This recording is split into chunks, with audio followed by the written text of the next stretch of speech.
আসসালামু আলাইকুম সম্মানিত হবিগঞ্জবাসী। এই সামনে আমাদের হবিগঞ্জ পানি উন্নয়ন বোর্ড অফিস। এই পানি উন্নয়ন বোর্ড অফিসের সামনে বৃষ্টি হলেই পানি আর পানি, মোটামুটি নৌকা চলে। আমাদের দ্বিতীয় কোয়াই নদী যদি বলি তাও খারাপ হবে না। মাশাআল্লাহ, আমরা কোয়াই নদী দেখতে কোয়াই নদীর পাড়ে যেতে হয় না। বৃষ্টি হলে আমরা ঘরে বসেই শহরের পানি উন্নয়ন বোর্ডের সামনে আসলেই মাশাআল্লাহ আমরা দেখতে পাই কোয়াই নদী, দ্বিতীয় কোয়াই নদী।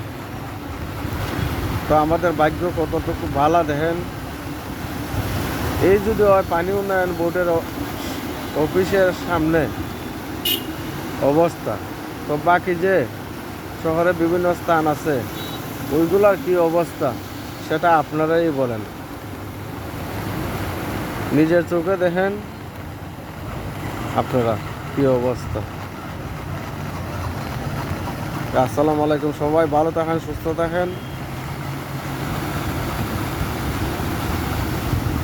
পানি উন্নয়ন বোর্ড, ধন্যবাদ।